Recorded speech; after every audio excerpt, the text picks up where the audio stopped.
what do you guys think, and what does everyone else think are some of the characteristics of a blighted neighborhood or urban neighborhood? It's dangerous. It's dangerous, right? What specifically can you add to that? There's a lot of people standing around on corners or out late at night, just staying around that way. Okay. Nesbitt, I'm sorry. I actually felt a sense of security because everyone in my neighborhood, and I'm from East Baltimore, Okay. knew everyone. We all grew up together, and you felt safe walking the streets in the middle of the night because somebody had your back. These are characteristics, of many urban neighborhoods, but these are things I obviously thought of that are specific to Oliver in East Baltimore. So there's the vacant homes, which you mentioned, and there's drugs and violent crime. And obviously the poverty that goes along with that, and limited access to resources, limited opportunities for the folks that are there, to make their way out.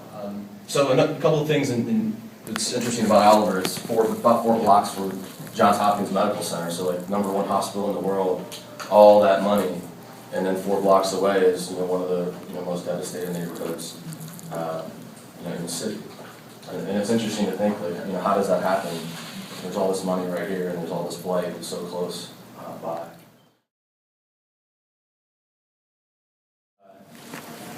Sometimes it happens where there's feuds between drug dealers, or somebody's getting back at somebody that they did something wrong to. But this is a family that was, as a mom, trying to stick up for her kids, making sure that folks weren't doing this right in front of their house, where the kids got to walk out and go to school.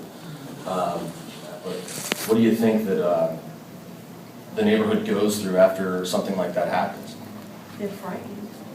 Yeah, and I mean, is anybody going to want to move there after that? No, I mean, talk about there's one stabbing in a Towson suburb, and parents are fleeing because they don't want their children to go to school in the neighborhood. You can talk about something like this happening. I mean, it's loss of life is a loss of life, but this was a big big deal. 7 people, drug dealer, vicious attack.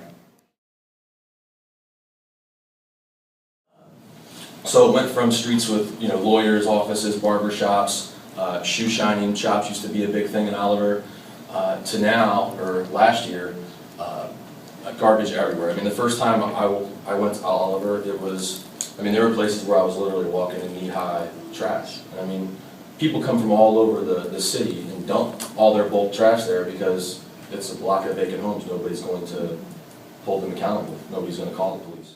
Now that the businesses are gone, the only businesses left are, mostly liquor stores. I don't have the exact numbers, but about half of the homes are vacant. I think that number's probably changed in the last couple of years. It's probably, more homes are occupied now. There's still violent crime. I think that's been decreasing over the last couple of years, but there's still, just 2 weeks ago, down the street from Earl's house, there was a double shooting.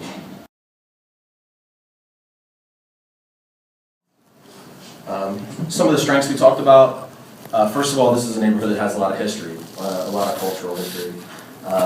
We already mentioned resilience. Camaraderie is a big thing because we all know when times are tough, people tend to flock together, and so you'll see the churches in the neighborhood and other pockets of people, really stick together, watch each other's backs, like you were saying.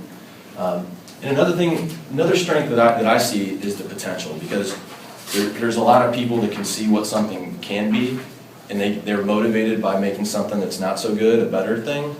But it's actually harder to get people motivated to do something in a good neighborhood because you don't feel any pity or sympathy for it. And I'm going to make a comparison between what we're doing with Operation Oliver and what some of the existing entities are doing, the way they do things.